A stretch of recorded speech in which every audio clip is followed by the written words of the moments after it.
कमला साग लेकर खेत से लौटी। उसकी नजर अपनी बेटी चुन्नी पर पड़ी। देखते ही वह चिल्लाई, अरे ओ छोरी, तेरे पेट में आग लगी रहती है क्या? सुबह सुबह थाली भर लेकर बैठ गई। कितनी बार कहा है भाई को खिलाकर खुद खाया कर, मुई सुनती ही नहीं। अम्मा, वो दोनों तो अभी अभी सोकर उठे हैं, तैयार होंगे, खाएंगे और स्कूल चले जाएंगे।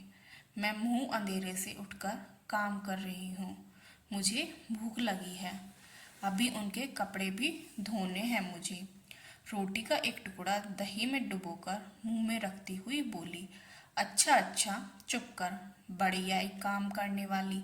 सारा मक्खन मलाई तू ही चट कर जाती है, तभी जंगली झाड़ सी बढ़ती जा रही है।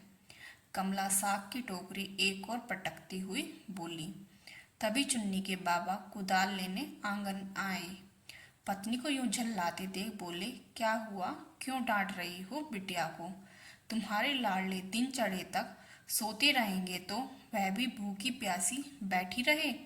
उन्हें कोई काम वाम तो करना नहीं है, एक बिटिया ही है जो सबका ख्याल रखती है। तुम हो कि उसे ही कोसती रहती हो। क्या कहा? मैं कोसती हूँ? अरे छुरी जात है, पराए घर जाना है उसे, रहने बसने के तौर तरीके ना सिखाऊं?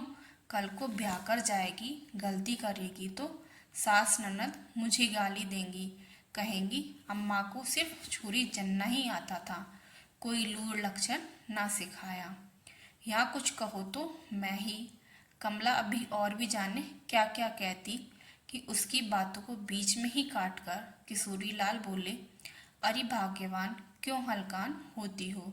हमारी बेटी बहुत होशियार है, किसी को शिकायत का मौका नहीं देगी। फिक्र ही करनी है तो अपने सपूतों की करो, जो ना तो घर पर कभी पढ़ते हैं ना ही कोई काम करते हैं।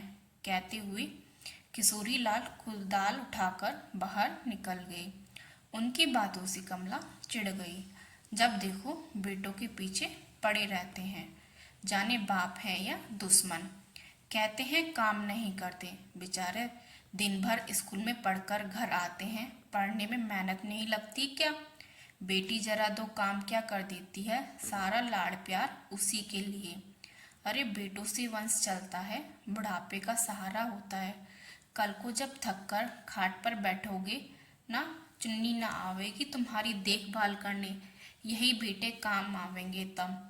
कमला आंगन के कोने में बनी नाली के पास हाथ मुंह धोती हुई धारा प्रवाह बोले जा रही थी। फिर उसने आंचल से हाथ पोंछते हुए कहा, चिनिया, तू जा उपले थाप ले, आज बच्चों को मैं अपने हाथों से खिलाऊंगी। जाने स्कूल जाने की जल्दी में ठीक से खाते भी हैं या नहीं। कमला घी का डब्बा ले रोटी पर चुपड़ने लगी। चुन्नी झटपट रोटी खत्म कर थान की ओर निकल पड़ी। शाम के वक्त चुन्नी कमला के पांव दबाती बोली, अम्मा, मुझे भी आगे पढ़ना है, बाजार वाले बड़े स्कूल में मेरा भी दाखिला करवा दो ना, मैं भी भाइयों के साथ जाऊंगी। नहीं, तूने गांव के स्कूल में 5वीं तक की पढ़ाई कर ली ना, लिखना पढ़ना सीख लिया, अब और ज़्यादा पढ़कर क्या करना है तुझे? कुछ सिलाई कढ़ाई सी गृहस्थी के काम आएंगे। 4 साल बाद चुन्नी की शादी हो गई। लड़का शहर में नौकरी करता था, वह चुन्नी को भी अपने साथ शहर में रखने लगा। इधर दोनों भाइयों में बड़ा 10वीं में 2 बार फेल होने के बाद पढ़ाई छोड़ खेती करने लगा। छोटा भी इंटर से आगे नहीं बढ़ पाया, उसने काम में ही गल्ले की दुकान खोल ली। जल्द ही दोनों की शादी भी हो गई। अब कमला गृहस्थी झंझट से पूरी तरह आजाद हो गई। घर संभालने को 2 बहुएं थी, 2 बेटों की अम्मा। दिन भर गर्दन अकड़ाए काम में घूमा करती।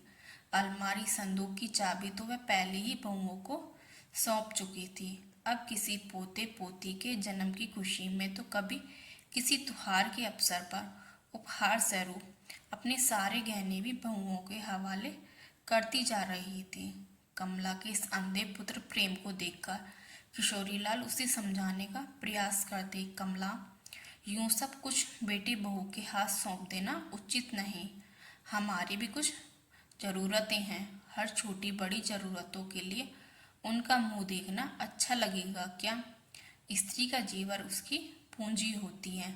इसी अभी से बहुओं को क्यों सौंप रही हो? कमला को ऐसी बातें जरा ना सुहाती। उल्टे वह पति को ही गलत ठहराने लगती। आप क्यों हर वक्त अपने बच्चों पर शक शुबा करते रहते हैं? औलाद हैं हमारे, कोई दुश्मन नहीं। जब हमारे शरीर थक जाएंगे तब इन्हें ही संभालने हैं, तो अभी से संभालें, इसमें हर्ज ही क्या है? फिर अभी बहुओं के पहनने ओढ़ने के दिन हैं। किशोरीलाल ऐसे बीमार हुए कि खाट से उठे ही नहीं। अब दोनों भाइयों में बात बात पर टकराव होने लगा। साल बीतते न बीतते दोनों के बीच बंटवारा हो गया। खेत से लेकर घर तक एक एक चीज दोनों के बीच बांट ली गई। अम्मा उनके लिए समस्या बन गई। कमला के दोनों सपूतों में से कोई भी उसे अपने साथ रखने को तैयार ना हुआ। अंत में उसकी खाट बाहर वाली कोठरी में डाल दी गई। कभी बड़ी बहू खाना दे जाती, कभी छोटी। कभी कभी तो फाके भी करने पड़ते। जिन बेटों को उसने में घी में चुपड़ कर रोटी खिलाई थी, वे भूले से भी उसकी कोठरी में पाँव न धरते। उन्हें सपने में भी ख्याल न आता कि उनकी माँ अभी जिंदा है, उसके पेट में अन्न का दाना गया या नहीं। मन टूटा तो तन भी साथ छोड़ने लगा। कमला धीरे धीरे खाट से लग गई। अब उसे चुन्नू की बहुत याद आती। वह सोचती, जाने अब उसका मुंह देख भी पाऊंगी या नहीं। बेटों की बेवफाई से अधिक अपनी नासमझी का अफसोस होता उसे, सबसे ज्यादा चुन्नी के साथ किए गए व्यवहारों का। सोचती, कभी दो पल प्यार नहीं किया उसे। उसकी इच्छाओं को अनदेखा कर सारी ममता इन बेटों पर लुटाती रही और वह तड़प उठती। तभी एक दिन चुन्नी उसकी कोठरी में आ खड़ी हुई। माँ की स्थिति देख तड़प उठी। माँ बेटी काफी देर तक गले लगकर रोती रही। फिर चुन्नी ने शिकायत भरे लहजे में कहा, अम्मा, तुम्हारी ऐसी स्थिति थी तो मुझे खबर क्यों नहीं किया? क्या मैं तुम्हारी कोई नहीं? वहाँ शहर में रामदेव काका से मेरी मुलाकात हो गई। उन्होंने तुम्हारे बारे में बताया तो मैं तुरंत चली आई। कमला ने चुन्नी की बातों का कोई उत्तर नहीं दिया, बस हिचकियाँ ले लेकर रोती रही। उसकी कमजोर काया ऐसे कांप रही थी मानो अंदर कोई तूफान उठा हो। चुन्नी काफी देर तक खाट पर बैठी उसके पांव दबाती रही। फिर सहारा दे उठाकर हाथ मुंह धुलवाया। कुछ फल तथा मिठाइयाँ जो वो अपने साथ लाई थी अपने हाथों से खिलाई। कुछ देर बाद एक नई साड़ी बैग से निकाल कमला के हाथों में रखती बोली, अम्मा, तुम तैयार हो जाओ, तब तक मैं बाकी लोगों से मिलकर आती हूँ। शाम की गाड़ी से तुम मेरे साथ शहर चल रही हो। नहीं नहीं बिटिया, ये तू क्या कह रही है?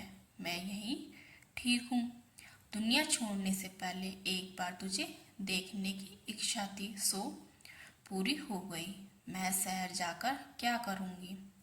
क्यों अम्मा, यदि भाइयों में से कोई शहर में होता और वो तुम्हें अपने साथ ले जाना चाहता, तब भी तुम ऐसा कहती?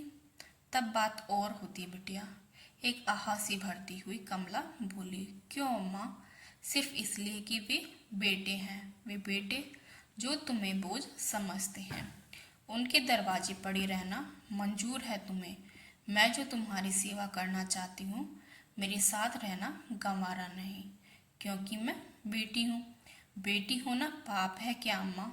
यह बात नहीं है बिटिया, मैं तो अपने किए पर शर्मिंदा हूँ। मैंने कभी तुझे तेरे भाइयों के बराबर नहीं समझा। फिर आज किस मुंह से तेरे घर जाऊं? फिर दामाद जी क्या कहेंगे? दो दो बेटों के होते बुढ़ापे में बेटी के घर कहते हुए कमला की बूढ़ी बेबस आंखों से दर्द और पश्चाताप के आंसू बह चले थे, जिन्हें अपने दामन में समेटती चुन्नी बोली, ऐसा क्यों सोचती हो अम्मा? तुम्हारी झिड़कियों ने ही तो मुझे एक सुघड़ गृहिणी बनाया, तभी मुझे ससुराल में मान मिला।